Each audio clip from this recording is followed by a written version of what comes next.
Hey, Dusty, what are we talking about today? Well, I'm going to get on my soapbox and we're going to talk a little bit about home building, price per square foot, and some other metrics that you should be focused on when you're looking to buy a new house. Sounds good. All right. Thanks, guys.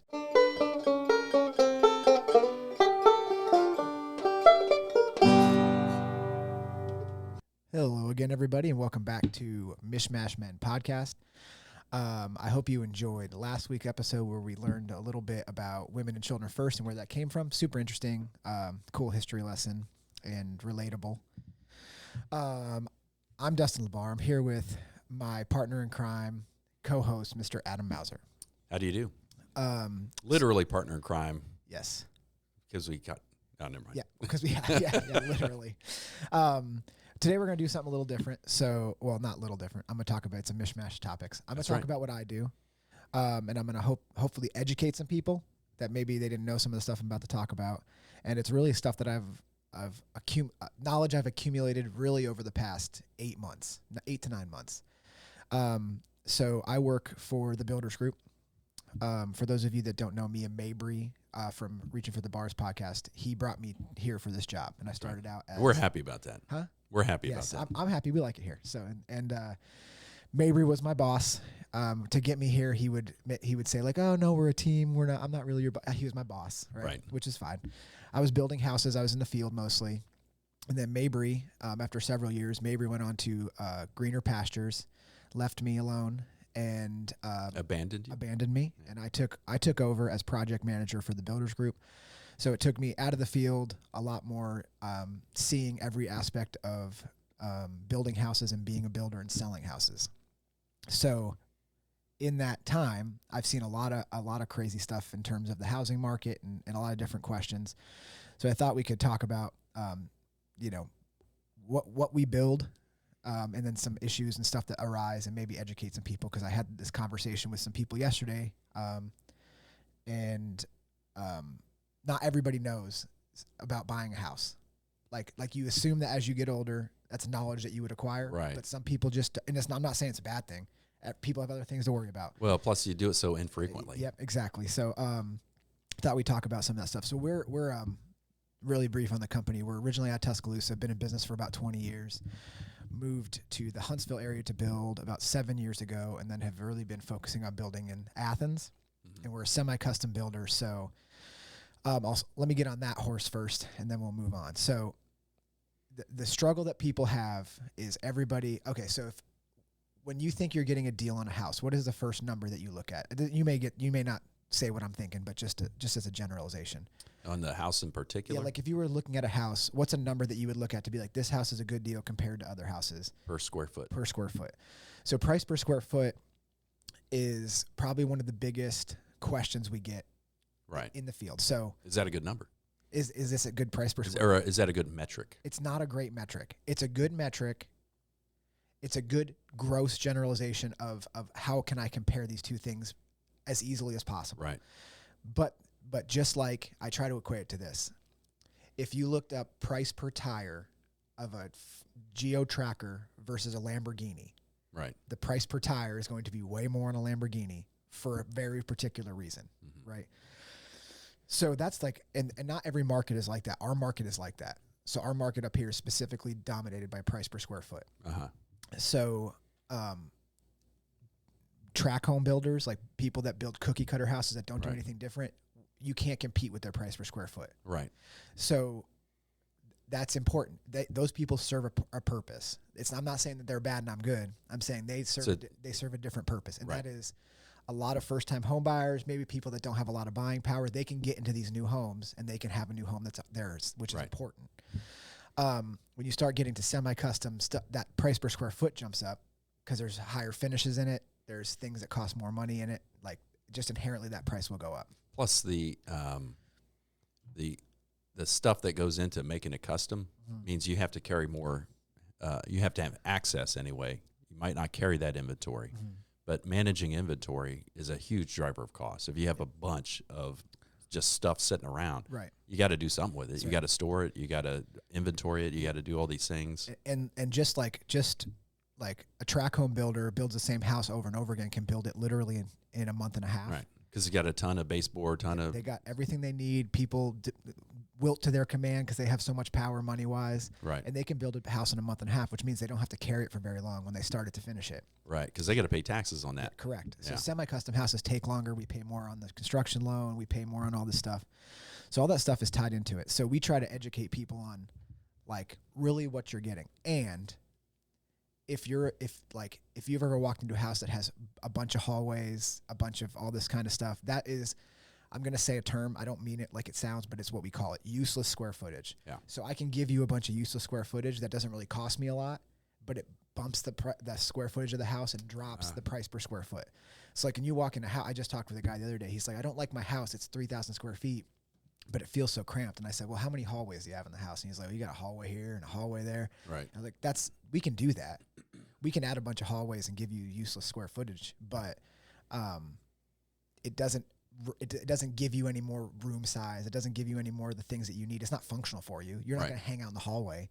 It's just what it is. It's just extra square footage to drop the price of price per square foot. That's interesting. Down. So the designers, they're architects, whatever they are, when they're drafting this out in those tract type homes, do they try to encourage like, okay, well, we're going to maximize hallway use. And it's not like they're designing a house just with hallways, but if I can go this way or that way, well, I'm going to go the way that makes it cheaper. Sure. Yeah, of course, because they understand what they're selling to people. They're like, well, my price per square foot is this.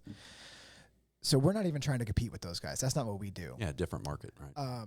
And so we try to, educate people on what you're getting. Like, so, somebody will be like, can you build this house for this amount of money? And, sometimes the answer is yes, except all that nice stuff that you see in that house, we got to pull it out because selections are a big part of what you're choosing to put in your house. Don't I know it? Yeah. I mean, so if you're upping all your selections, what I mean is like if you're going from granite to quartz, if you're going from carpet to LVP flooring, all the stuff that people are like, I want that and I need it. They don't understand the cost essentially associated with it. And the house that I've drawn is the same square footage. So I'm adding all these things in. The square footage is not changing, but I'm upping the price of the house because of the cost of all those things. And we're dropping it. So it's I guess I'm just saying it's a hurdle that we have to get over. We are going to be higher price per square foot than DSLD or DR Horton. We just are going to be because we can't compete with those guys and we don't try. So when somebody walks in and say, well, I see your price per square foot is this, and I just looked at a DSLD home and it's this price per square foot, I typically say, hey, if you're looking at both of us, like you probably should go with them. Right. Like just like that's I'm not being, you want my house because it's nice. Right. But I can't drop it to match their price per square foot. And actually, as square footage goes up, price per square foot goes down. Typically, so the bigger the house you build, the price per square foot actually goes down. So and why is that?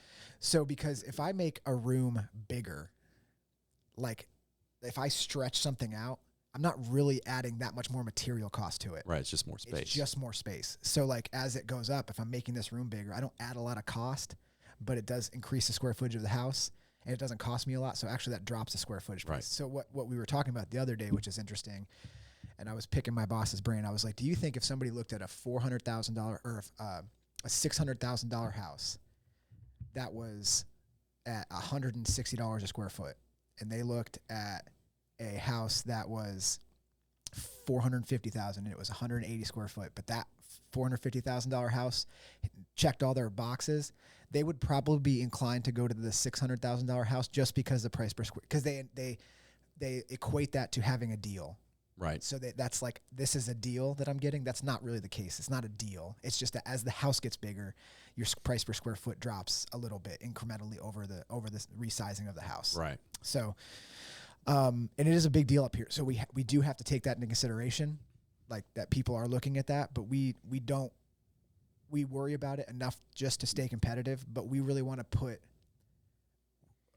in terms of price per square foot, sometimes we shoot ourselves in the foot because when we draw a house, we draw it to be as functional as possible for the person that's living in it. So it means we eliminate those hallways. We get rid of all that extra stuff that we don't need, and which shrinks the square footage a little bit, which makes our price per square foot go up. But people will walk into our house and like I do a little game. I'll be like, how big do you think this house is? And they'll be like, I don't know, 2,600 square feet. And I'll be like, no, it's like 2,100 square feet. It's just the houses that you've been looking at, it feels tighter because they've put hallways and all these Yeah. things. So it's a little bit of a challenge, but it's a fun challenge. This is a part of the job that I never got to do, and I'm learning it now. So I was out with people yesterday, and this is another hurdle. So interest rates. Yeah. Everybody's concerned about interest rates. Yeah. So, and they should be. You should absolutely know what your finances are, know what you need, know what you can get. So, but the funny thing is if you're there are people that are unbelievably educated when they walk in to talk to me. Like, they know their finances to a T. They know mortgage rates. They know how they're trending. They know prices of houses right now. They know all this stuff. And then there's the opposite. Hey, I'd like to buy a house. Don't even know what to even talk about. Yeah, I've got 600 in savings, Yeah. and I have a job. Yes, yeah. So, do you think I can get this $700,000 house? So they don't know everything, and like, so I had a conversation yesterday. They were like, "Well, we really want to move into this house. This is our budget. This house works, but interest rates are worrying us a little bit, and we're hoping that it goes down." And so, my immediate answer is, yeah, that makes sense. You'll pay less. You pay less. With your mortgage rate down. I said, but you understand that as mortgage rates drop, prices of houses go up. Yeah. So if you're worried about the end price of the house, you have to buy now. Talk to us a little bit about that relationship. Interest rates go down, but the cost of the house goes up. Yeah. So essentially, as interest rates go down, there are more people with more buying power. Mm-hmm. So that means the houses become more valuable. Right, because of supply and demand. Because of supply and demand. So as the houses become more valuable, builders see the trend, and like several years ago, there was no negotiation. You walked into, in fact, you walked into a house, you looked at it, you said, I will take this house, and that's it. There was no now the buyers have a lot more power. Right. So they'll be like, hey, yes, this house, but I want to take this off. I want you to cover this much at closing costs. 3 years ago, we would have laughed them out of the house. Be like, no, somebody will be right behind you, and they'll give us overpriced. Or if you just make this offer, somebody's going to price it over. That happened to friends of ours that were leaving the area a couple of years ago. Remember that? Who was Matt and Courtney. Oh yeah. Yep, I do remember. They were selling their house, and it was just like they put it on market, and it was sold like days later. You basically had to buy a house quickly in that market. You had to have the cash. You didn't have to have it. You couldn't have it contingent on selling your home. Like you had to have the buying power right then. Now it's changed, which is good. It's good for us. Here's why it's good for us. If we thrive in a bad market, we crush it in a good market. Mm-hmm. So I'm okay with it being challenging now. And we're seeing a lot more people as the market stabilizes. They're being like, okay, this I'm okay with, we can buy now. But I still have to educate those people because they don't even know, so the first thought would be, all right, I have $20,000. I'm going to put that down on the house, on the cost of the house. So I'm going to take it from $420,000 to $400,000. My mortgage will be less. Correct. That is correct. Mm-hmm. But if you talk to a lender and you can do a mortgage rate buy down with some of that money, your money goes way further buying your rate down than it does buying the cost of the house down. Now I know some people are like, I want my loan to be smaller, but most people are driven by, at the end of the day, what is my monthly mortgage payment? That, unfortunately, the house especially so. Yes, because they need to be within a budget. Now, some people are less affected by that, and they truly just want to know, I need it to be this price at the end of the day. This is what I'm comfortable paying, and I can afford the monthly mortgage payment, assuming, based on the current mortgage rates, this is the price that I want. Excuse me. But so, if you're shopping, if you're negotiating with a builder, one of your questions may be in negotiation, you'd be like, okay, here's the price I'm willing to pay for the house. I want you to give me money at closing, because that you're giving cash up front. If you have cash and you can use it to pay for your closing costs, it's way better to negotiate with the builder to be like, all right, use that money to buy my rate down. Yeah, put my money towards my rate and buy it down, because it will drop the amount of money you drop by buying your rate down 1 point versus bringing your price of your house down 20,000 is so substantial, people don't even realize it. Right. That's because you're paying for it over 30 years, correct. 15 years, whatever it is. So it's a pretty big deal. And you're going to have people there are people that I want to build a house for everybody, but some people, they'll walk it. So we joke about, they'll walk in, everybody in real estate does this, that joke about this. They'll walk in and be like, okay, like 4 acres, maybe 3,000 square feet. My budget's about 250, and you're just like, I mean, I mean, You can't do much with that. We have to like right now, like in Madison, try to buy a 1 acre for under $100,000. Can't do it. So immediately, if your budget's 250 and we have to buy your land, you're looking at $150,000 house. And you're talking in a plat or in a just meets and bounds. I'm saying like if you were like, hey, I want to, like, you don't want to live in a neighborhood. You want me to buy land for you? Yeah. I mean, we can't touch it. It's just, it's not realistic. And that's part of like educating people is being like, hey, like we have to talk like realistically. Yeah. Like, can you actually go over to $300,000? Can you do that? Or you're so unrealistic on what you want. Like, are we going to be able to like cross this bridge? And like, sometimes I have to tell people, I don't want to do it, but you have to be like, I'm not the builder for you. I have to send you over here because this person is probably more likely to get you where you need to be. And that's typically somebody like a DSLD or a DR Horton that can give them that price point. Right. Because in this area, houses are, I mean, I hate to guess what the average price of houses in Madison and Athens, but it's got to be $400,000. It wouldn't surprise me. It's difficult because I don't look at it that frequently. Yeah. I mean, we're in a house. We're going to be in that for the foreseeable future. Eventually, Jennifer and I are going to probably sell that house and move somewhere else. Just because, I mean, I don't want to maintain that big of a house and that age of a home for when I'm well into my 60s. Mm-hmm. So I don't look at that frequently, but because the housing market has been just insane in this area, it spiked and it went down and it's been all over the map. So I have no idea, but I wouldn't be surprised if it was $400K. It's just there's so many houses in that price point, and that's typically, I don't get a lot of requests for anything under $300,000. Like a low end budget right now would be like $350, and we're like, we could probably make it work at $350, which is, it's not us being like it's just what we have currently in the house that we build. Like we can't, I want to give somebody the perfect home, but to keep my job, I also have to make money. Sure. So I can't build houses for free. And most people respect that. Yeah. How many of those customers you get that are just like, you're trying to get one over on me? I think most people, this is something I definitely wanted to talk about, so I'm glad you brought it up. Most people think the builder is trying to pull one over on you. Yeah. They think that they equate you to a used car salesman. Yeah. It couldn't be, now not with every builder. It's because I don't work for every builder, but I know several builders that are not like this, and we're certainly not like this. I'm not trying to pull one over on anybody. Like I will negotiate and try to do as much as I can for you to get the cost of the house to where it makes sense for you. And sometimes it doesn't happen, but I'm not trying to pull one over on you. So I'm not like laughing, being like, look at this idiot. He just signed a contract for this. This house is barely worth $50,000. I'm not trying to do that because like it's the builder to client relationship is a far longer relationship than a used car salesman to a car buyer. Right. And you guys are going to be around a while. So we immediately, I know for a fact I'm going to be with you at least for a year. Mm-hmm. And if you're unhappy day one, it's a long year. Yeah. It's a very, very long year.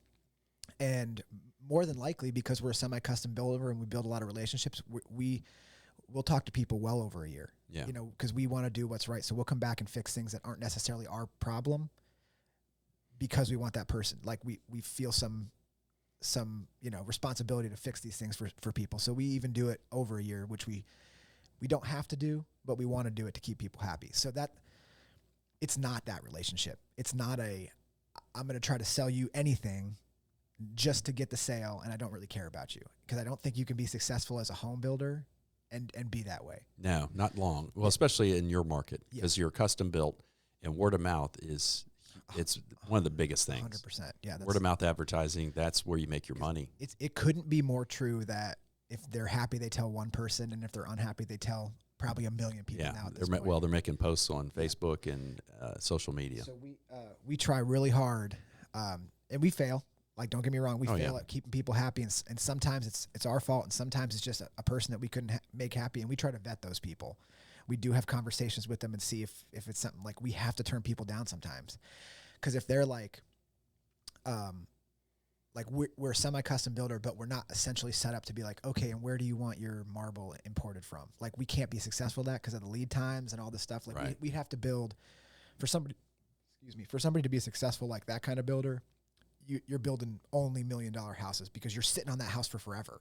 Right. So like like that marble may take 12 weeks to get in, and you're just waiting there with your cabinets, like waiting for the Italian marble to come in. Paying taxes on it, just holding the lot. You know, there's so many things that go into it. So, but you know, we try to do what we can. So, you know, we try to streamline the build process for people in terms of them picking. There's so many selections in a house, and we try to help that.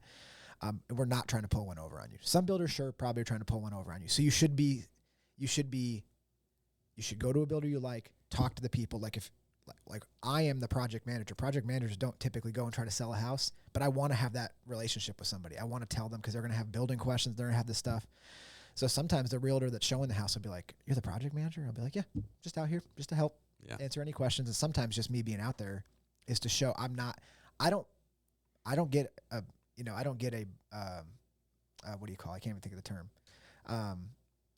When you get a percentage of the house. Commission. Commission. I don't get a commission. I don't get a commission. I just want the company to do good. So, and that's most of how all of our company works. Like we just want to sell houses, want the company to grow, and we're not trying to pull one over on anybody. That's interesting. What you're talking about, that drive that you have to be a face and be present. Mm-hmm. Chick-fil-A, that's a company that I respect for a couple of reasons. One, their chicken sandwich is just awesome. They are good. But the other thing is, like, if you want to be a franchisee, you want to buy a Chick-fil-A franchise, put it in this place. Mm-hmm. You, the owner, have to be there. Yep. You have to be there. Yep. And it sounds kind of silly to say you have to be there when if you've got the kind of capital to invest in a franchise for something, I'm sure, I don't know what the cost is, just to have the good pleasure of being an owner. Yep. You've got some capital, so you typically wouldn't think of the owner of the business having to be there, but that's a condition. Yep. That's the only way they'll do it. And why is that important? Because they know, the corporate folks know that the guy that owns it has the vested interest in the success of that. He's not just looking to make a little bit of margin. Yep. He is very interested in that, and that's who they want to be their owners. Sure. Yeah, you want somebody that's invested in the business growing, essentially. Right. Not just have like 10 of them and just sit and checking his mailbox for the checks. That's exactly right. So, yeah, I mean, I think that's what separates us. And there's a million things we could dive into, but if you're looking for a house, come see the Builders Group. But I will say this, if you're a realtor listening, this is the last thing I'll say. It is your duty. So I see some bad realtors. Oh, yeah. And not all realtors are bad and not all are good. Right. There's somewhere in the middle. If you're a realtor, here's what's like, you have to bring resolution to your clients. So what that means is you have to help them find what they need and be realistic. So I've talked to realtors, I've been working with this people for 14 months. And I was like, you're not helping them. No. You're not helping them. You're confusing them because you've showed them, you think your job is I'm showing them 50 houses. That just confuses people. What you need to do is either find a builder or find somebody that you can talk to that can narrow these people's focus, give them understand what they want, and then show them only those things that they want. Right. Because you can show them 50 houses and all it does is give them 50 houses worth of information that they're trying to pack into one house then, and you can't do it. So like we try to help, like we want to help that realtor because we're set up to talk through a lot of stuff, explain what we can give, and we can kind of narrow focus.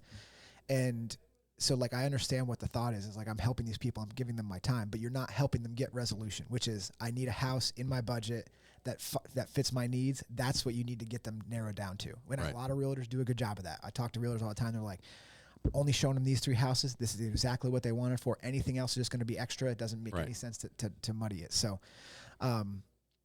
that's kind of an important thing and focus on that. Like you want the sale because you want the money, but you will be far better off if you just find resolution. And that resolution may be they don't move. Mm-hmm. That may just be that they're happy in their house. Right.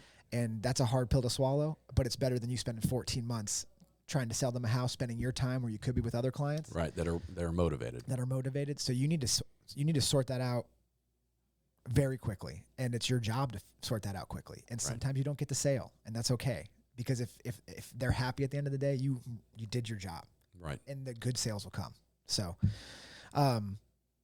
cool. Well, I hope you learned a little bit about building today. I did. The price per square foot. I knew it wasn't a linear relationship. Yeah. But it makes sense, because if I have a house that's 3,000 square feet, if I just blow it up to 6, I double it. Mm-hmm. But I still have the same number of rooms. I still have the same number of joints everywhere. Correct. Same number of everything. Yep. So that's a faulty metric. It's a quick metric to like look at something at the face, but you have to, like, if you're looking for a house right now, like, even if the price per square foot scares you, but it's still in your price range, you should still go look at it, because you don't know what's in that house and why it's different. Right. Just like I said, like the Geo Tracker to a Lamborghini. If you have Lamborghini money, you wouldn't be like, well, that Geo Tracker, the price per tire is pretty good. Yeah. You'd be like, well, no, I want Lamborghini stuff, so you buy the Lamborghini. Right. That's what I equate it to, and sometimes people understand that, especially if they roll up in a nice car, and they have a problem with my price per square foot. I always pull that out. I'd be like, how come you're not driving a PT Cruiser? Like, well, because I had the money to, I like this. I was like, exactly. That's exactly the same thing. So, you should look at it, because it's just a thing for you to base a decision off of, but it's not the only thing. So if you're thinking about buying a house, I'm not saying don't look at that. I'm just saying take several things into account before you make a rash decision on just something based on one number in an infinite amount of numbers that you're looking at. So, cool. Well, that was fun. I got to get some stuff off my chest I don't usually get to get off my chest. So I appreciate you bearing with me as we talk through it. And that was a good episode. And if anybody's interested in building a house, give me a call. Go see Dusty. Message me on Instagram. It'll be fine. Yeah, you can get my number too. Cool. All right, guys. Until next week, this has been Mish, Man.